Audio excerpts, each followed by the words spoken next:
for coming for this media interaction. As is usual, we will begin with brief opening remarks by the Foreign Secretary, followed by the Director General of the IAEA.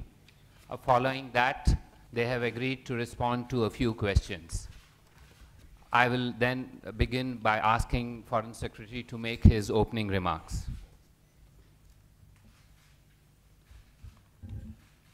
What do I do? Is it on? It's on. Excellency Dr. Yukiya Amano, Director General of the International Atomic Energy Agency, it gives me great pleasure to extend a warm welcome to Dr. Amano, Director General of the IAEA, on his second visit to India in 3 years. We are also privileged that Dr. Amano has chosen to visit India soon after the IAEA Board of Governors had approved by acclamation earlier this month his second term as Director General of the agency. Dr. Amano has had meetings for the past 2 days in Mumbai with the Chairman of the Atomic Energy Commission and has visited the Bhabha Atomic Research Center and other nuclear facilities. During his stay in Delhi, he will be meeting the National Security Advisor and will also be calling on PM. During our meeting today, I conveyed to Dr. Amano our appreciation for his support for further consolidating the very productive relations that so happily exist between India and the agency. Dr. Amano has been briefed on plans for major expansion of our nuclear program, in which international cooperation is an important component. We have concluded nuclear cooperation agreements with a number of major nuclear industry countries.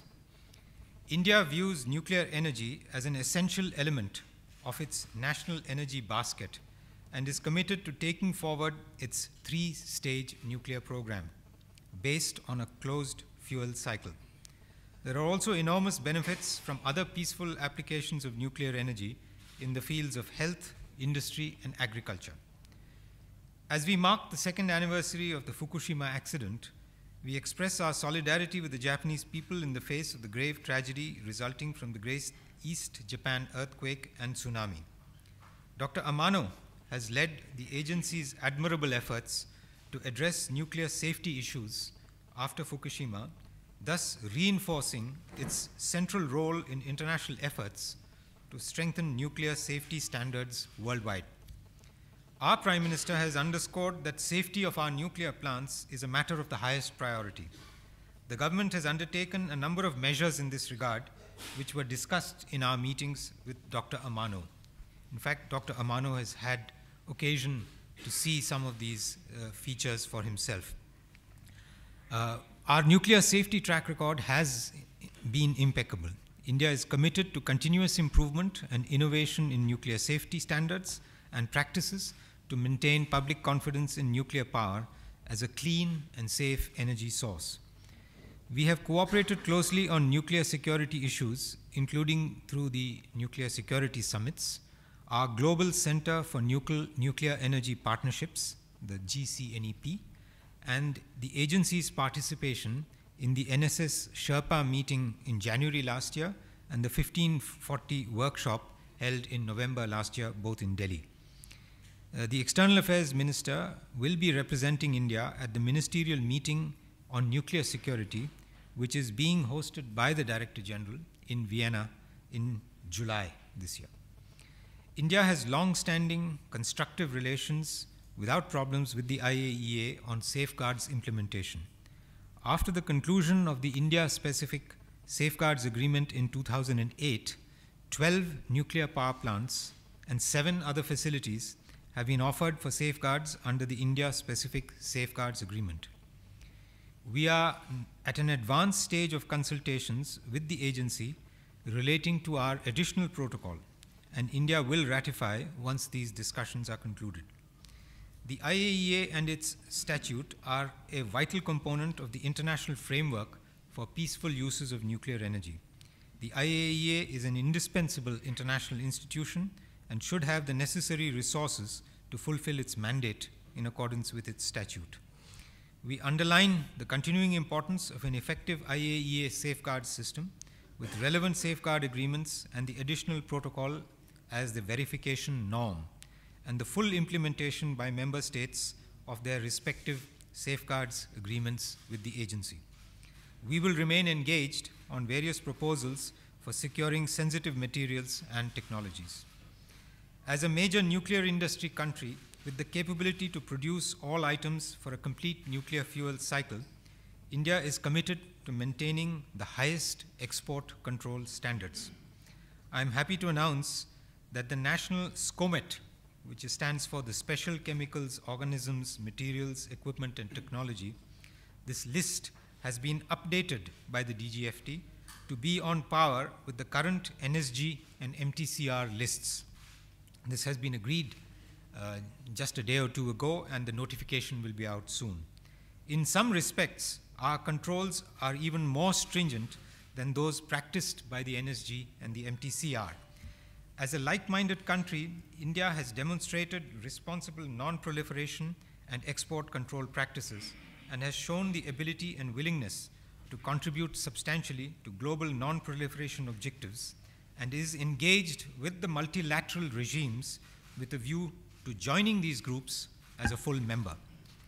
I would like to convey our appreciation to Dr. Amano for his leadership of the IAEA at a challenging time and in enhancing public confidence in nuclear energy as a clean, affordable, safe, and secure source of energy, vital to meeting global energy demands, especially in developing countries. Excellency, we welcome your visit as an important opportunity to further strengthen the long-standing cooperative relations between India and the IAEA. I would now like to invite you to make your remarks.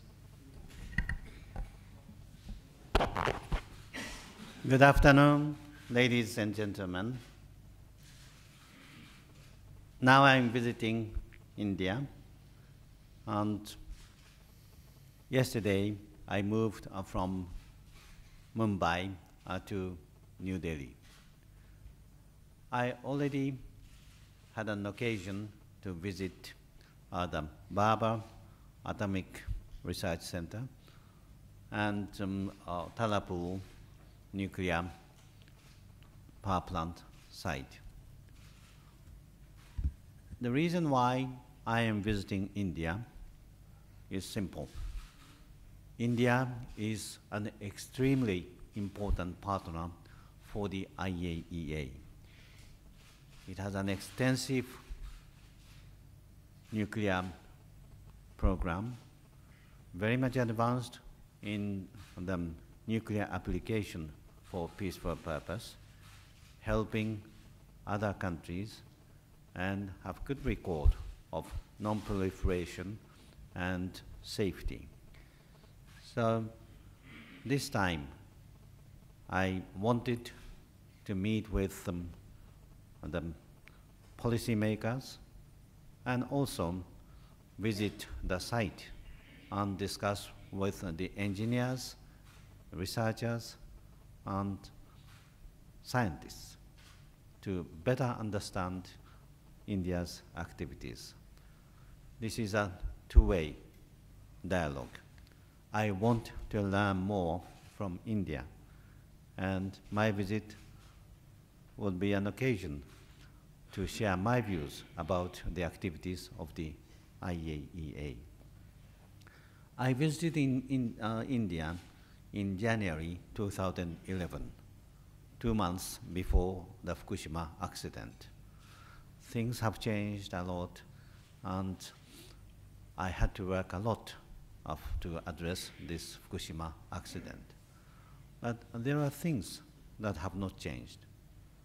That is that the use of nuclear power for the generation of electricity continues to be a very important option.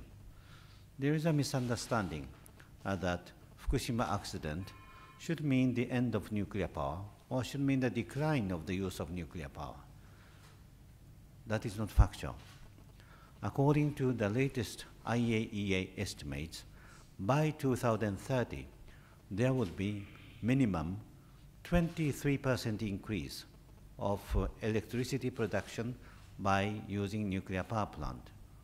That is the minimum estimate, low estimate. According to a high estimate, there would be 100% increase, so doubled. The reason is very clear. The basic situations or conditions like the need to mitigate the global warming effect, ensuring energy security, or mitigate the effect of volatile fossil fuel price. And for many countries, they need to stay economically competitive or need to secure energy for the development. So I keep on saying, despite Fukushima accident, nuclear continues to be an important option for many countries. Of course, it is up to state to decide whether or not to use. But IAEA's role is to help them if they decide to use nuclear power. And one important thing that has changed after Fukushima is the pronounced emphasis on safety. Safety must come first. And Fukushima accident was a big wake-up call for every country, everyone, on the importance of safety. I visited Tallapole site, and I witnessed the serious efforts, enthusiasm by the operators, engineers, to further improve, further enhance the level of safety.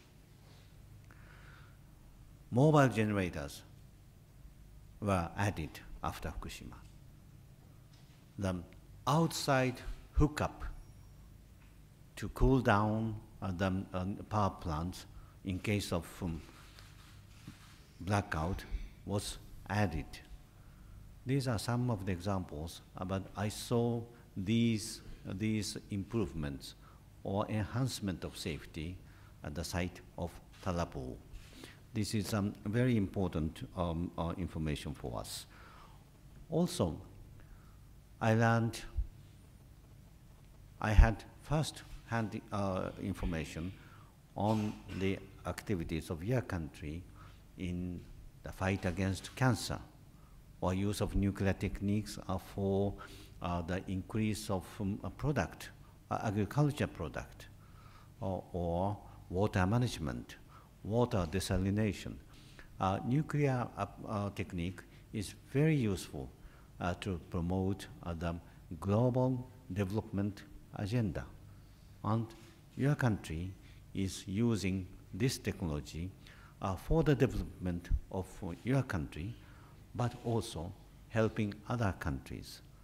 And I am very much grateful for the contribution that India is doing to other countries. India is also a very important partner in ensuring the nuclear security. Nuclear security means to prevent the fissile material and radioactive material falling into the wrong hands, terrorists. I mean. And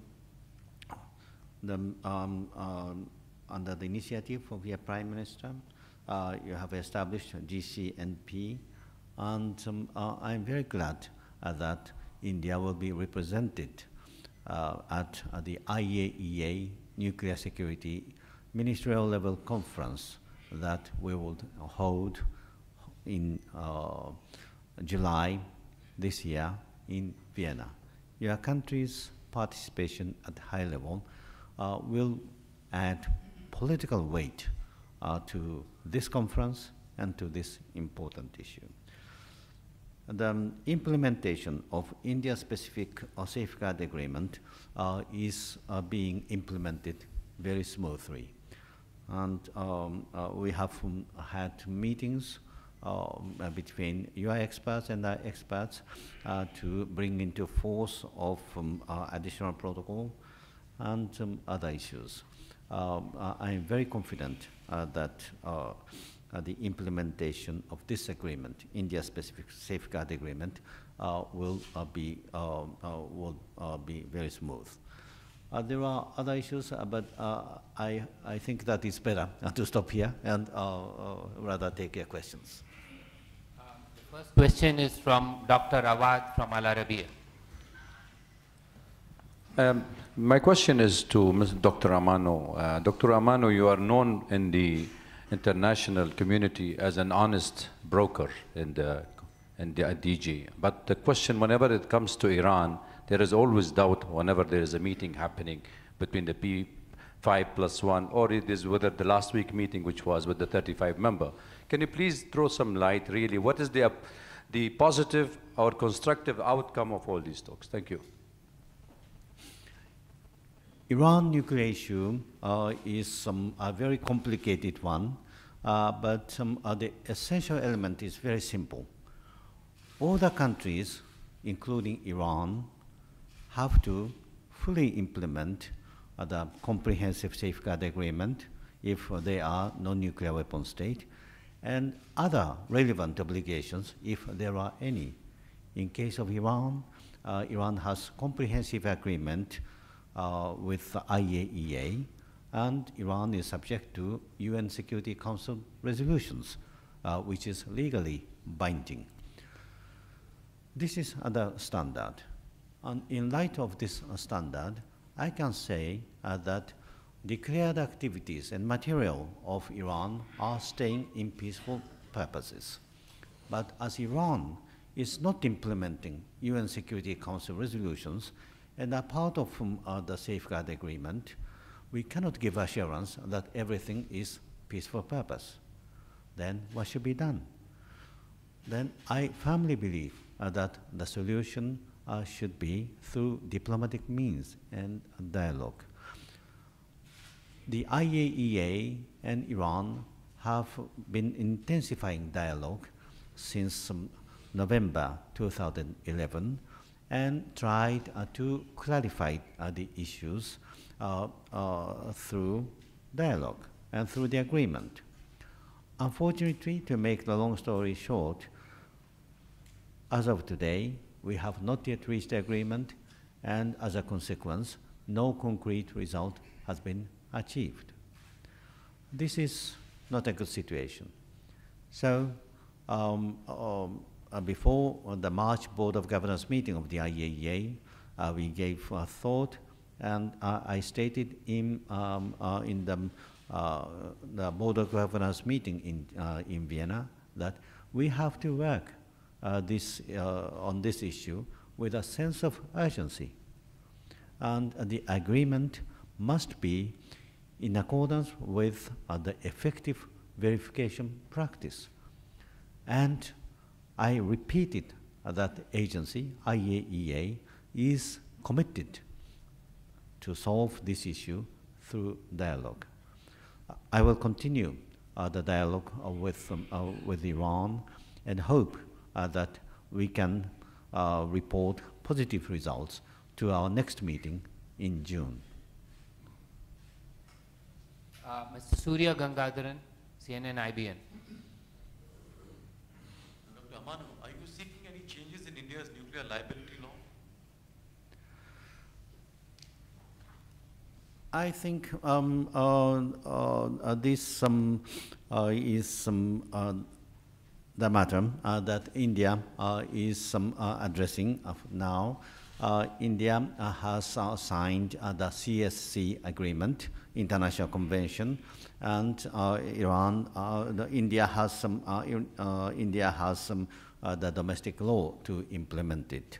For us, we would like to promote the entry into force of CSC, but for that, it is not only India, but other countries need to ratify. I leave it for India to address the domestic law to implement CSC.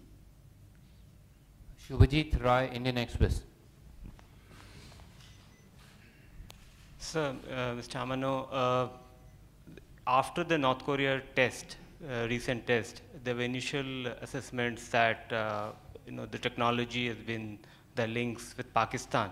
What is your view now that some time has passed? Have you done any conducted an assessment of yours? On DPR case, North Korea's nuclear test,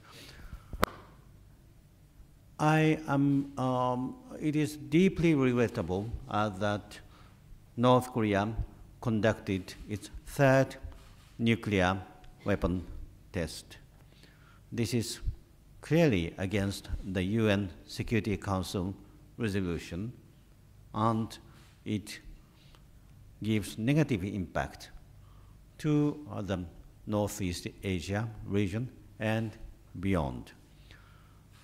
North Korea has the obligation under the UN Security Council resolutions to discontinue the nuclear activities and abandon the nuclear weapons. I sincerely hope that North Korea abide by and implement all the UN Security Council resolutions.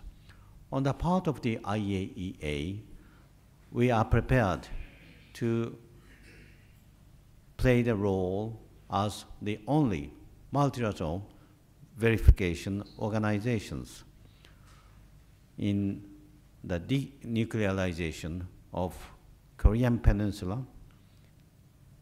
It is necessary that the IAEA plays its role for the verification. For now, it may be difficult, but we would like to send back our staff to North Korea to monitor their activities and play a role in this regard. Last question, Ms. Priyanka Tikku, PTI. My question is to Mr. Mathai. So, in view of the breach of assurance by Italy, which has been described by the PM as violation of every rule of diplomatic discourse, is New Delhi planning to give marching orders? Italy. I thought you were talking about our discussions here. No. No, I think we have made our position very clear. As I mentioned yesterday after I had summoned the ambassador of Italy, we have conveyed to the government of Italy that the contents of their note are completely unacceptable to us. We are awaiting their response, and as soon as their response is received, we will take a decision on what to do. Thank you very much. With that, we come to the end of this event.